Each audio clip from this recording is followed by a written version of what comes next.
Hi, Tony's here. Welcome to Timeline Recapped. In today's video, I'm going to talk about a movie titled Mirage. Spoilers ahead. Heads up and stay safe. The movie opens in the year 1989. During the fall of the Berlin Wall, a violent storm passes through Western Europe, causing frequent electrical disturbances. Though the condition is very severe, a boy from Spain named Nico Lasart seems to be enjoying it. He is recording himself playing various tunes on his guitar. But just then, he hears some screams. On peeking through the window, Nico notices his neighbor, Angel Priezzo, fighting with his wife. Scared that something bad might happen, he slowly makes his way towards their home and sneaks in through the back door. When he reaches the living room, he finds Angel's wife lying dead on the floor. This traumatizes the little boy and he starts screaming at the top of his lungs. Unfortunately, Angel arrives there with a knife, seemingly to kill him. Terrified, Nico runs out of the house. A car strikes him. The next day, Angel is apprehended by the police on grounds of murder, while Nico is pronounced dead in the hospital. Following this, the movie skips to the year 2014, where a similar storm is passing through Europe. A couple, Vera Roy and David Ortiz, has just moved into Nico's house after getting it refurbished. They have a 2-year-old daughter named Gloria. Vera is a nurse by profession, while David is a banker. The latter is often away on business trips, but he appears to love his family a lot. One evening, while the couple is clearing out the storeroom, they come across Nico's old television set and camera. They also find a collection of tapes which piques their curiosity.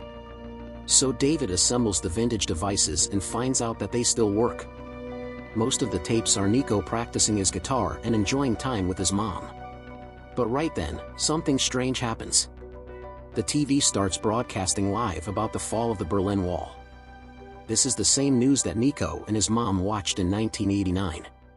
The following day, the couple invites their neighbors Ader and his mom Clara for dinner.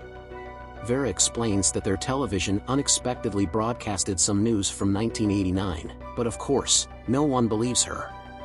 To change the topic, David talks about the boy in the videotapes and Ader immediately recognizes him.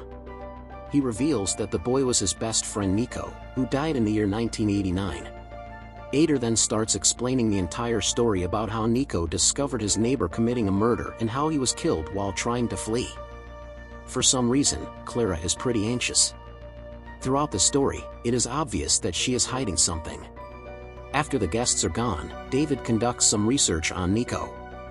Through an article, he finds out that Angel committed the unthinkable only 3 months into his sentence.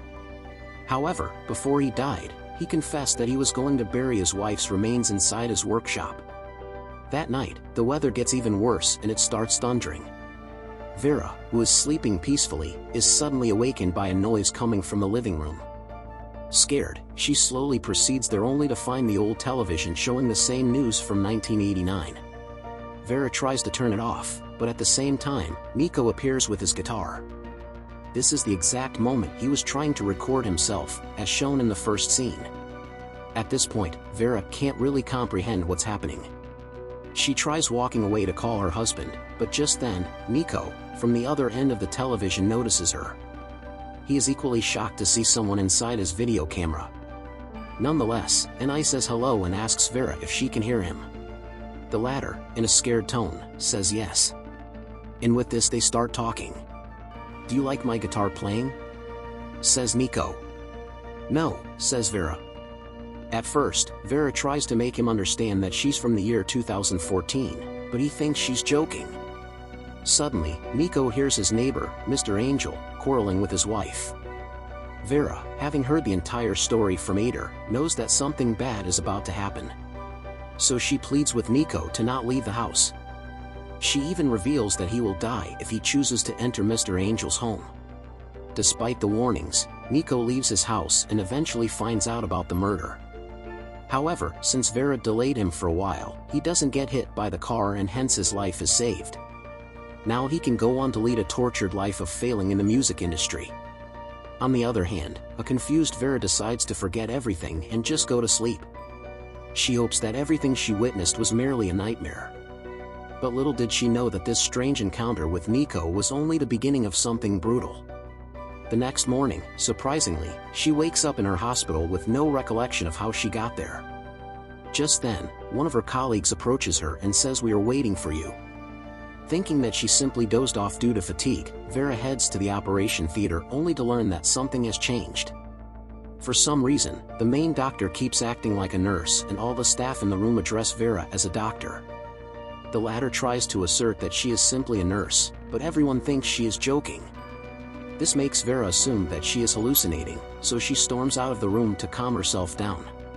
Shortly after, she reaches her daughter Gloria's school to pick her up. However, all the students claim that they don't have a friend by that name. Scared, she rushes to her husband David's office and tries explaining about their daughter's disappearance. But surprisingly, even he doesn't recognize her. Left with no other options, she heads to the police station and asks for help. A young officer takes her case and asks her several questions. Vera explains everything that has led to this day, including the strange TV. As expected, the officer is not convinced by her answers and he starts doubting her sanity. He even checks Vera's records and reveals that she isn't married and that she has no daughter. And instead of helping, he refers her to get an immediate medical checkup. Later, Vera heads to the same hospital where she works and takes an MRI scan. Fortunately, the results are normal, which indicates that her brain is functioning properly. After the checkups, she heads to her office and finds several certificates and trophies, all of which have the words Dr. Vera Roy inscribed on them. This is when Vera realizes that something awfully bad has happened. She doesn't have to look after her kids anymore. A lot of parents would sign up for this fate in a heartbeat. Wasting no time, she heads to her home and barges in through the back door. To her horror, the entire house looks different. Vera nervously searches the name Nico Lassart on the internet.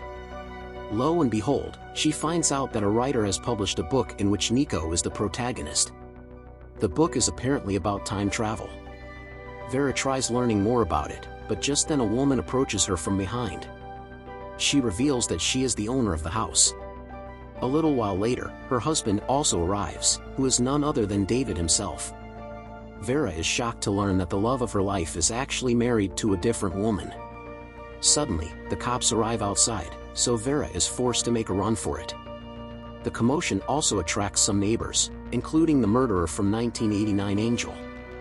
He has not been apprehended in this timeline and his new wife is revealed to be Ader's mom Clara. Meanwhile, back in 1989, Nico was equally confused because he met a woman from the future. Hoping to talk to her again, he sits the whole day next to the video recorder, but nothing happens.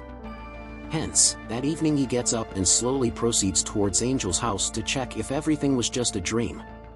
Unfortunately, it isn't, as he finds the woman's dead body inside the bathtub.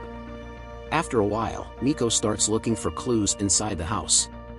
He eventually comes across a passport which has the name of the deceased woman, but the picture of Clara. This finally makes him realize that Angel and Clara are in a relationship now. She uses his wife's identity and fly to another country. If she succeeds, the murder case will never come to light. However, little Nico doesn't want that to happen. He prepares to leave with the passport, but just then, Angel arrives. Nico quickly hides under the bed and from it there is a bathtub clearly visible. Hence, he has to reluctantly watch Angel dissect his wife bit by bit. After a while, the murderer gets a call from someone and using this as an opportunity Nico escapes the house. Back in the present, Vera meets her neighbor and longtime friend Ader and asks him for help. As expected, he doesn't recognize her, so Vera starts explaining about some of his personal details. She also reveals how they met. It was the year 2011 and they came across each other inside a metro. For weeks they met regularly and became good friends. The friendship soon turned into a relationship, but one day Ader introduced her to one of his friends, David. Vera was instantly smitten by him and she knew he was the one. Subsequently, the two started dating and also got married. Hearing this, Ader starts laughing as he still doesn't believe that any of it happened. "So you dumped me, didn't you?" He simply calls her a lunatic before heading off to work. In the next scene, the officer tracks down Vera and tries to take her to the hospital, but to no avail. Instead, she wants clues on the location of Nico Lassart. The officer immediately recognizes the name as he had read the book about him. So to know more, they decide to visit the writer the same day. The two approach the writer and ask her about the book. The woman reveals that she just printed the book and the entire idea was given by Nico's mom. When asked if she has met the boy himself, the writer says no. Meanwhile, Vera explains that she is the time traveler Nico was talking about. They met during the deadly storm, when both of their timelines intertwined. However, the writer thinks that she's joking and refuses to provide any more information. Because of this, Vera pleads with the officer to retrieve Nico's location from the police database. The latter replies that it is not possible unless she has a strong reason for doing so. Vera thinks for a while and suddenly remembers how Angel was planning to bury his deceased wife inside his workshop. She relays the information to the officer, and with this a search operation commences. Surprisingly, her information turns out to be true and the skeletal remains of someone are retrieved from there. This somewhat convinces the officer that Vera is indeed telling the truth. Hence, he hands her a piece of paper with Nico Lassart's address and bids her farewell. Later, Vera reaches the set address, which turns out to be a hotel. Inside, she does not find Nico, but instead comes across David, who is having a romantic time with a woman. He is cheating on his wife.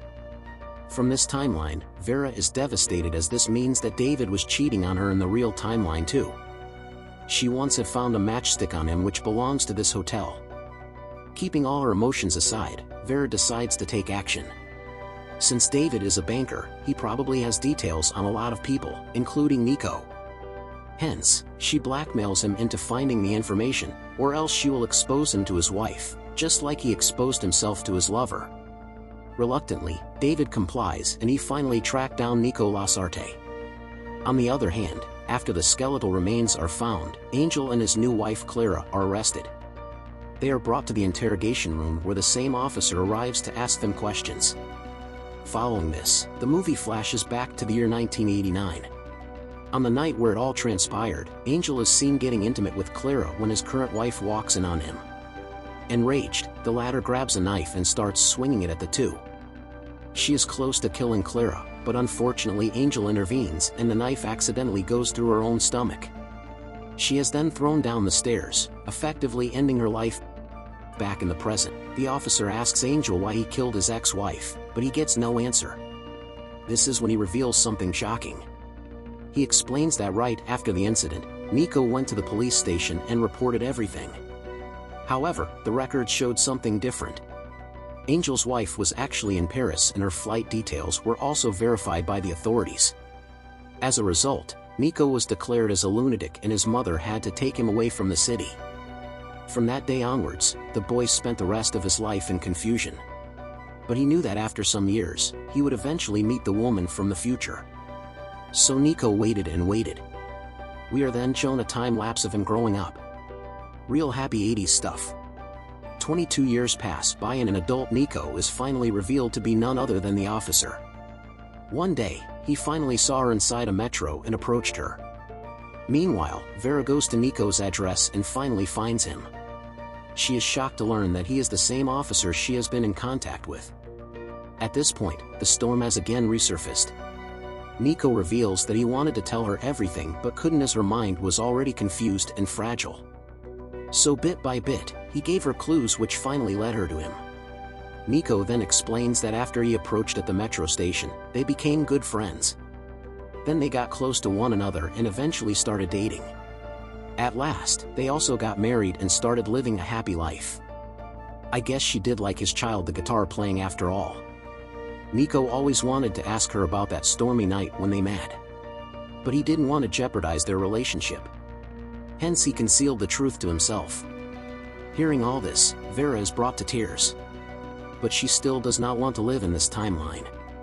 She is ready to do anything to meet her daughter again. Following this, we finally get to know how the timelines were altered. In the original 2014 timeline, when Vera sought 1989 Nico and saved him from his impending death, it started the chain reaction. Since Nico never died, he became obsessed with finding the time traveler. After 22 long years, he finally met her and started a romantic affair with her. Because of this, Vera never met Ader or his friend David. This means that she never got married or had a daughter.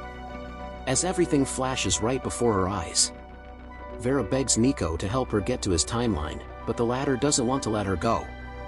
So with no options left, she commits the unthinkable now to bring her back. Nico is forced to take action. Wasting no time, he breaks into his former house and brings out the television and video camera. As the storm continues brewing, Nico connects the device and finds his 1989 self on the other end. He then tells the boy everything and asks for his help. In the next scene, Vera wakes up in her house, disoriented and confused. However, when she turns out, she is relieved to find David beside her. She then rushes to the other room and finally reunites with her daughter. It turns out Nico sorted everything out in the other timeline. He knew that the love of his life would never return. But the most important thing to him was her happiness. The movie ends as Vera again discloses the location where Angel hid his ex-wife's remains. As the police check the area, Vera comes across Nico. Surprisingly, he doesn't recognize her anymore. The movie ends. Please subscribe for more timeline videos like this. This is Timeline Recapped. Thanks for watching.